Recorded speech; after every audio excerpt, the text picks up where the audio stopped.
Well, welcome to the VA hospital in Des Moines, Iowa. It is the north side entrance. It is one of our larger contracts. Come every 10 days and pull 2,500 gallons, which is roughly 2 trips, out of their interceptor, which is to my right here under the covered walkway. And I just got done watching Rob's video on the witness of the character creation for 2nd edition Twilight 2000. And as I've said in the previous one, I'm impressed by the effort and style that Rob is producing these videos with. I think this is up there in the professional grade category, in my opinion. And I've also noted that I know at least 1 or 2 people who have taken advantage of his previous video to make an attempt at creating their own characters and fairly successful. So, Rob, if you give us some thought, you might have yourself yet another line of videos for your channel where you take people through the steps of character creation for as many game systems as you have available to you. It's just a thought. Now, as the current acting judge or referee or game master, depending on how you want to label it, for Twilight 2000 for this play-by-post, which is moving along a little faster than previous. Things are still fits and starts, but we picked up a couple more people, although it feels to me it's all over the place a little bit. But I hopefully can bring all these loose ends together into a coherent story that everybody enjoys. As I said prior to this, one of the biggest problems with the 1st edition is the lack of material for creating both your opposing forces and civilians. More importantly, civilians. So you don't have a ready-made pool of NPCs other than basic background info on them. You have no stats whatsoever. So if you want them or need them, you have to either ad lib, i.e. assign things to these characters in hopes that they work as you plan them to, or to chew your way through the character creation process as if you were making multiple characters for yourself. And then as the referee, as the GM, you need to tweak these things so that they fit into the shoebox that you're trying to hammer the round peg into. The square hole round peg syndrome. The problem there lies in speed and accuracy for being reasonably decent non-player characters, especially the civilians. Now, the fact that the 2nd edition, whether intentionally or unintentionally, appears to have widened the range of possible background information, stats, skills, and what have you, based on the fact that Rob was able to take some pretty low rolls and continue to create a very colorful looking character that actually probably has more playability than in the right hands of a good player than what maybe even Rob is considering. Now, while his choice of using this character as a potential NPC, i.e. a Minster Johnson per se, if you're looking in Shadowrun vernacular, is quite acceptable, quite doable, and quite understandable. But there's also the possibility of actually playing this character as is.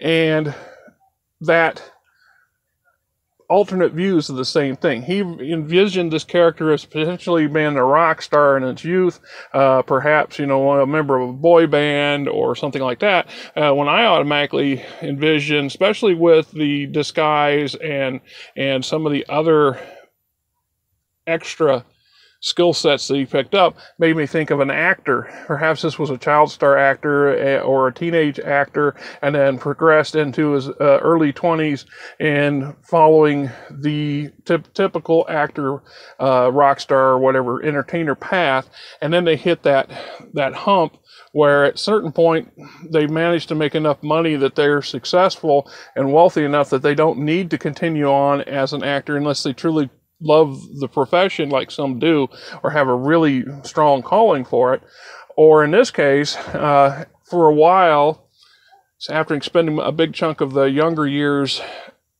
with the nose to the grindstone, so to speak, the character had become an idle rich, enjoying the fruits of his labor, so to speak, while he was young enough to really get a lot of bang for his buck, so to speak. And then from there, having been drawn into, at some point in his later 20s, early 30s, finding some sort of missing piece or this lack of something in his life that led him into the politician stage of things. Now, interestingly enough, Rob chose to go with the senator from Louisiana, which is quite, reasonable and understandable. I could also see this person being a bureaucrat. And we got into mid-level and low-level politics, which then parlayed into a bureaucratic career, so to speak. Somebody's go-to, potentially maybe an ambassador even for some small country in Europe. But let's just stick with that same mindset that Rob had suggested for this character as being a senator, and he stuck behind enemy lines. When we look at his skill sets, and Rob was lamenting the fact that if this character was to get into an actual fist fight or a gunfight, he was in very big disadvantage. And that makes sense. And makes sense on many levels. Right? And the fact that the game mechanics allowed for this, that actually laid out the potential path. All the tools and all the pieces was there. It was just Rob's roles and his choice of interpreting those roles to come up with the character they came up with. In first edition, you would be much more hard-pressed to create a non-military based character. In truth, if you got a really weak military character, this individual would either have to be, one of those draftees where the government's in a position where we take everybody. And if you read the fine print, leading up to the Battle of Calais and Poland, that's exactly where the military is at, especially the forces deployed overseas, because they cannot get reliable reinforcements from home, and home's been hit hard. There's just not a lot of reliable reinforcements left alive. Most of the able bodies were already shanghaied and shipped out prior to the big stuff going down, and once the big stuff started really hitting the fan, then it got much harder to get new blood. And so they had to take everybody and anybody and anything that more or less could breathe and potentially do something serviceable. So even the considered low, the low intelligent, the lowly educated, the weaker physically speaking characters would have plenty of support roles and administrative roles that they could fulfill that would free up other potentially able-bodied soldiers to be in the field doing the grunt work, so to speak, keeping that stuff in mind as well. So, from a larger perspective, if our senator from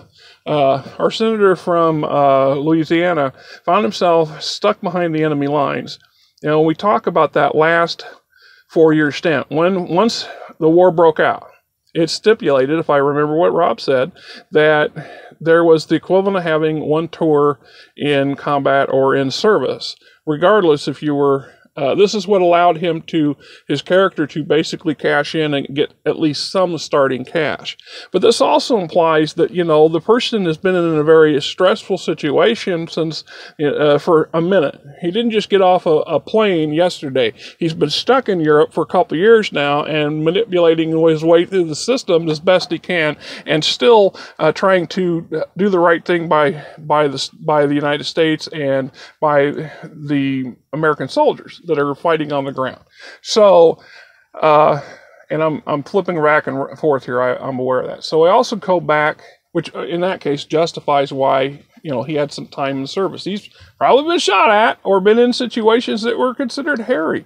Even from a civilian perspective, Europe's in bad shape. It's just as bad a shape as America is, and major cities have been vaporized, and certain elements of the countryside vaporized, either by near misses or from strategic attacks on supply depots and factories and military bases, not to mention large concentrations of troops, potential bridgeheads, major shipping yards, anything. You can just look at World War II footage to see all the potential targets that there could be. And then there's the fact that you got us, before the nukes were started dropping, both sides used the conventional air forces to extreme advantage and hounded each other's pretty mercilessly. And then many of these cities were caught up in the middle of rioting and fires. And once the civilian infrastructure fell apart, there was no police to contain the riots, no fire departments to put out the flames. The flames spread. Many people fled. Some of those people who didn't fly died. A big portion of the populations in these bigger cities died, or they fled into the countryside and died there.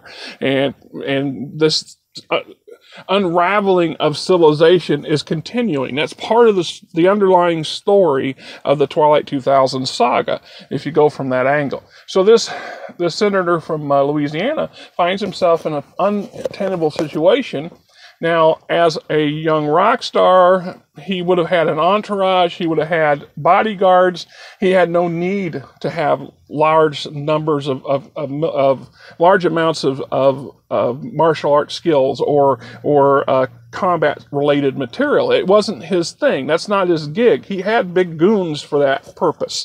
And I imagine when he went into the Idle Rich, he still maintained security guards and security on his estate or estates. His yacht probably had trained mercenaries or former military personnel on retainer, so on and so forth. Then he got into the political realm, where at this point it's not considered kosher to walk around with your own bodyguards unless you're the president. He still was surrounded by government and bureaucracy and all the agencies from the CIA, the FBI, and 100 other acronyms that protect and promote government business. He was still protected. So when he came over on a military junta in order to help perhaps strengthen those native ties that are starting to come apart or are really weakening, to help from the political front to keep the fight going, until at some point he realizes that this is an untenable war. The fight's done. But all sides are basically beating themselves senseless, and we've now reached a point where nobody can do anything productive here, and it's time for the United States to bow out and go home and clean up their own backyard. And at that point, this character, being a politician and probably we're talking a senator here, a senator, one of 100. So it's an important position. It's actually a little more important than a representative, so to speak, where there's 400 or 500 representatives. I'm not disparaging that side of the House, but the truth is the senators usually carry more clout.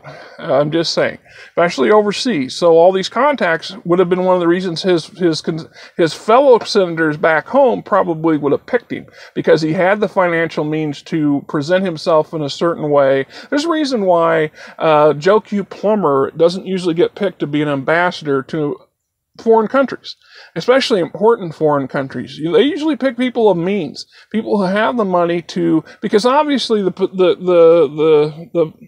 the wages of an ambassadorship isn't great. You're still a government flunky. You're not going to get millions and millions of dollars a year in wages and support. You're going to get a limited amount of support. Even the president sees that. Certain points and parts of being president comes out of their own pockets. A lot of people tend to ignore that, but I've watched enough stuff on the internet and on TV to know that there's some truth to that, and especially if you go back in their history books. And that's why some presidents seem to be far more flamboyant and progressive as opposed to others that seem to be a little bit more, I don't know, tight-fisted. But so we have this senator who's actually one of a very small percentage of very important people stuck in Europe. And theoretically speaking, he's not as stuck as the Joe Grunt. the Marines and the Army and what's left of the Air Force personnel and the United States and their families, for some of those who were based in the States or were based in Europe before this went down, so they still have families that are there that need to be evacuated. Much harder for them to get a ride home, where one of 100, a senator, could more or less probably find one of the only working jet planes to get him flown back to the States if he really wanted to push the strings.